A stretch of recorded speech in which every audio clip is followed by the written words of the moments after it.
A very warm welcome to Colonel Patania Motivation Channel.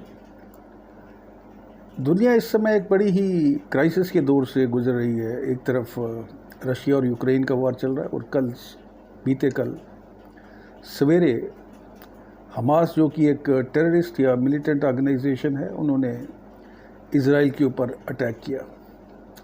उनका जो attack था वो स्काई में भी था और ज़मीन से भी हुआ।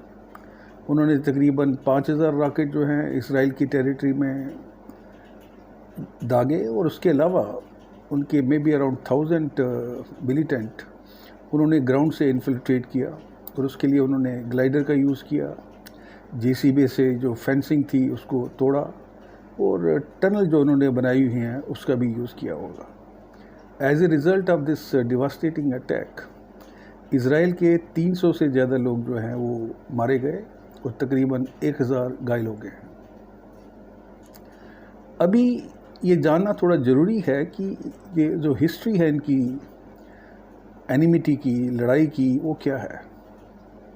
इज़राइल 1948 में एक कंट्री बना था और दुनिया भर के जो ज्यूज़ थे वहाँ पे उन्होंने आना शुरू किया, कंसोलिडेट करना शुरू किया और उनको जो अरब नेशन थे उनके साथ उनकी हॉस्टिलिटी थी, क्योंकि जेरूशलम एक ऐसी जगह है या शहर है जिसको क्रिश्चियन भी क्लेम करते हैं, मुस्लिम भी क्लेम करते हैं और ज्यूज़ भी क्लेम करते हैं। और इसका जो बहुत बरसों से इसके ऊपर, सेंचुरी से इसके ऊपर लड़ाई चली आ रही है। अभी हम बात करेंगे कि प्रेजेंट जो सिचुएशन है वो पाकिस्तान अथॉरिटी जो एक गवर्नमेंट है वहाँ पे फ़िलिस्तीनी काज के लिए, वो वेस्ट बैंक में लोकेटेड है। वेस्ट बैंक जो है ये तकरीबन 5500 स्क्वायर किलोमीटर एरिया है और उसके अंदर इज़राइल की जो फ़ौज है उसने उसको 3 जोन में बांटा हुआ है। एक में इज़राइल डोमिनेट करता है, एक में ड्यूल कंट्रोल है और एक में थोड़े से जो एरिया का कंट्रोल है वो उन्होंने फ़लस्तीन को भी दे रखा है। सो वेस्ट बैंक जो है पहले ये जॉर्डन का हिस्सा था, अभी इज़राइल के पास है, लेकिन शांति बनी हुई है, वहाँ कोई प्रॉब्लम नहीं है। अब भी हम बात करते हैं गाज़ा स्ट्रीट और हमास की। जो गाज़ा जो स्टेट है या स्ट्रिप है जिसको भी आप बोल रहे हैं, ये बेसिकली एक एरिया है जो तकरीबन 365 स्क्वायर किलोमीटर है। आप ये मान के चलिए कि एक स्ट्रिप जा रही है जिसकी लंबाई 41 किलोमीटर है और बीच में जो उसकी डेप्थ है या विड्थ जिसको आप बोलते हैं वो 6 से 12 किलोमीटर है अलग अलग जगह के ऊपर। और इनकी जो पॉपुलेशन है वो तकरीबन गाज़ा की, अगर हम बात करें गाज़ा स्ट्रिप की, तो उनकी पॉपुलेशन तकरीबन 22 से 23 लाख है और ये दुनिया का तीसरा मोस्ट डेंस एरिया है as per the population is concern. तो ये है हिस्टोरिकल बैकग्राउंड। अभी जब उन्होंने ये अटैक किया तो उस समय इज़राइल जो है that was taken by surprise. उनकी इंटेलिजेंस फेलियर हो चुकी थी और उनका जो आयरन डोम एंटी मिसाइल या एंटी रॉकेट सिस्टम है वो इतने रॉकेट को संभाल नहीं पाया। एज ए रिज़ल्ट इतनी कैजुअल्टी हुई और प्रॉपर्टी का लॉस भी हुआ।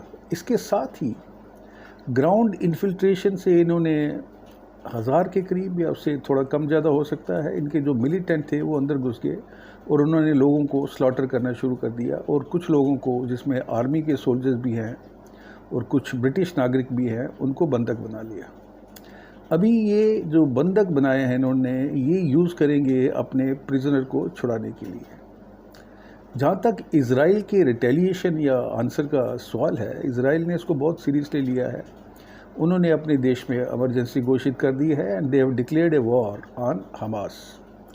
हमास के साथ ही लेबनान बेस्ड जो एक और टेररिस्ट ऑर्गेनाइजेशन है हिजबुल्लाह, वो भी इनके साथ कोऑर्डिनेशन में इज़राइल के ऊपर रॉकेट और मिसाइल से हमला कर रहा है।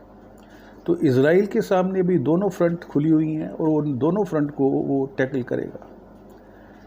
अभी अगर हम ये सोचें कि ये कितनी जल्दी ऑपरेशन होगा और या इसमें कितना टाइम लगेगा और इज़राइल जो है किस इंटेंसिटी के साथ इस ऑपरेशन को सरअंजाम देगा, उसमें यही लगता है कि इज़राइल को अपने सर्वाइवल के लिए एक एग्जाम्पलरी रिटेलिएशन करना पड़ेगा और हमास को पूरी तरह से नेस्तो नाबूद करना पड़ेगा ताकि आने वाले समय में वो इसकी ज़रूरत ना करे। और उसके लिए जो सबसे ज़रूरी चीज़ है, क्योंकि गाज़ा के अंदर इस समय इज़राइल की प्रेजेंस नहीं है। वहाँ पे सिर्फ इनके जो हमास के और उनके सपोर्टर वहाँ पे रहते हैं। तो ये होगा कि वो जो वेस्ट बैंक का मॉडल है वो अपने ट्रुप्स को वहाँ पे लोकेट करे और उसके बाद इन्हें वेरी वेरी सिस्टमेटिक मैनर और प्रिसीशन के साथ जितने भी टेररिस्ट वहाँ पे हैं उनको आस्ते आस्ते ख़त्म करे। अभी जहाँ तक दुनिया का सवाल है, ज़्यादातर कंट्री इसमें USA, India, France, Britain, NATO, ये सारे जो हैं ये इज़राइल को सपोर्ट कर रहे हैं और हमास को कंडेम कर रहे हैं। लेकिन कुछ कंट्री ऐसी भी हैं जिसमें ईरान सबसे ऊपर आता है, उसके बाद सऊदी अरबिया, कतार और अरब लीग जो हैं वो इज़राइल के जो रिटेलिएशन है उसको कमेंट करेंगी और उसके बाद ह्यूमन राइट वायलेशन की दुआई होगी ताकि किसी तरीके से ये इसका समझौता किया जाए। मेरे को लगता है कि इज़राइल का जो रिटेलिएशन होगा या रिस्पॉन्स होगा वो बहुत ज़्यादा स्विफ्ट और बहुत हार्ड होगा। और उस समय उन्होंने बिल्कुल इस पोजीशन में वो नहीं है कि वो किसी भी किस्म की ह्यूमन राइट वायलेशन की जो रिपोर्टें आती हैं या उनको उन्होंने दरकिनार करके अपने आप को सरवाइव करने के लिए वहाँ पे जहाँ उनके चारों तरफ हॉस्टाइल नेशन बैठे हुए हैं उनका एक एग्जेम्पलरी रिस्पांस और एक बिफिटिंग रिस्पांस जो है टेररिज्म के खिलाफ आएगा। आपको अगर ये चैनल अच्छा लगता है इसको शेयर कीजिए, सब्सक्राइब कीजिए और हमें अपने वैल्यूएबल कमेंट्स भेजते रहिए। Thank you. जय हिंद। God bless.